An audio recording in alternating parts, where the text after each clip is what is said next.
The USD/JPY pair just surged to a massive 4-week high of 159.60, yet 90% of retail traders are about to completely blow their accounts tonight. Why? Because they literally do not understand the mechanics of this one absolutely critical liquidity zone. Welcome to the pre-market briefing, everyone. I'm your chief macro strategist, and in this explainer, we're going to quickly break down the fund manager view, map out our USDJPY combat plan, and run through the critical flow analysis. Oh, and before we really get going, make sure you hit subscribe and check the pinned comment for the link to open an account with our trusted broker so you can actually trade these setups with us. All right, let's dive right in. Okay, so to truly understand price action, we absolutely have to understand the fundamental flow that's driving it, right? There's this intense tug of war happening behind the scenes right now. On the bullish dollar side, we've got some aggressive drivers.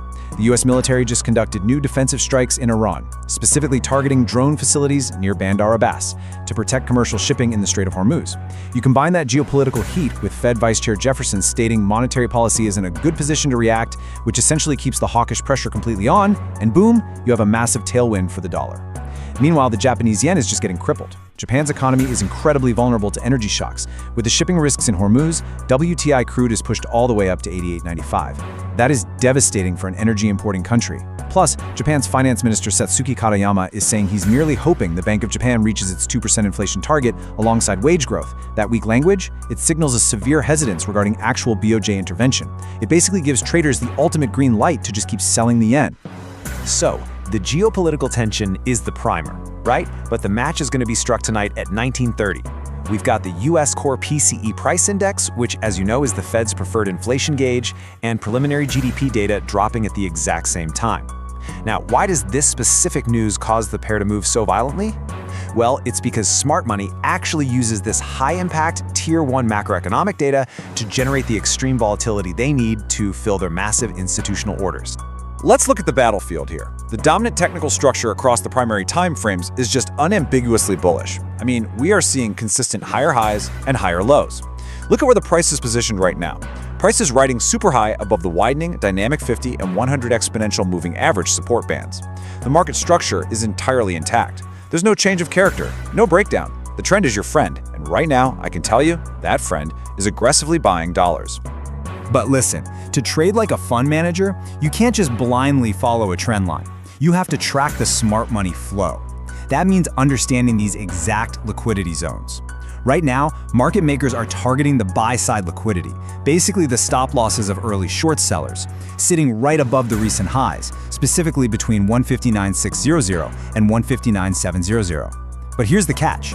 To get enough fuel to actually push through that heavy resistance, they need to sweep the sell-side liquidity first. That liquidity is resting just below the recent short-term lows at 159.400 and deeper down at 159.100. If that sounds a bit complex, let's simplify it. Think of the market as a car climbing a super steep mountain.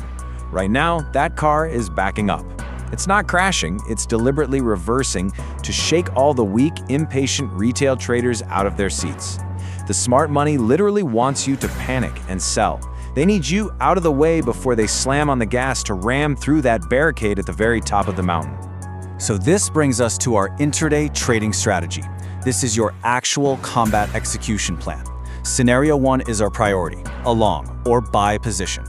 But notice, we are absolutely not buying right now at the current price. We wait. Our target entry is down at 159.350.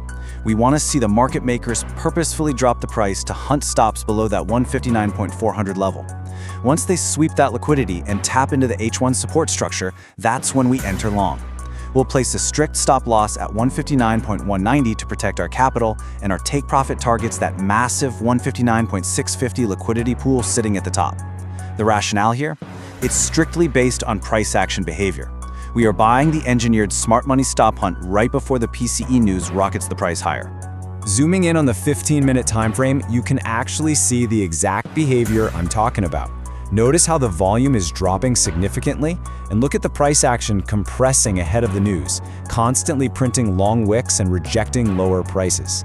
This compression is literally a coil winding up. The market makers are quietly accumulating positions, absorbing all that selling pressure, and just pausing right before the macroeconomic storm hits. But, as professional day traders, we never rely on just one outcome. Let's move to our risk protocol and see how this builds out if the market attempts a trap. Scenario 2 is our short or sell position. If the price violently breaks above 159.600 during the news release, but immediately fails and prints a massive rejection wick on high volume, a classic fakeout or upthrust, we flip our bias. We enter short at 159.680 with a super tight stop loss at 159.8010, aiming to ride that rejection wave all the way back down to 159.350. The logic here is capitalizing on the market makers deliberately trapping all those retail traders who just FOMO bought the initial breakout. Now, this all boils down to one absolute fundamental core insight that you must internalize today. The market doesn't move on news. It moves on liquidity and money flow. I'll say it again, it moves on liquidity. The core PCE and GDP data tonight are just the catalyst. They're just the excuse used by the institutions to trigger the massive liquidity sweep they had already planned out in their charts hours ago. So I'm going to leave you with this final critical warning. Please do not be part of the 90% who lose it all today. The single biggest mistake you can make tonight is trying to blindly catch the top of this bullish trend or stubbornly placing your stop loss exactly at 159.600 just because it looks like a clean resistance line. No way. That is exactly where the market makers are aiming their rifles. You have to stay disciplined, wait for the liquidity sweeps we just mapped out. And hey, if you want to stop trading like retail and start trading with the smart money, you urgently need to click the link pinned in the comments below right now to open your account with our trusted broker. Don't forget to hit subscribe so you're always prepared for the next big move. So what's it going to be? Are you going to be the one getting swept tonight or the one riding the institutional wave?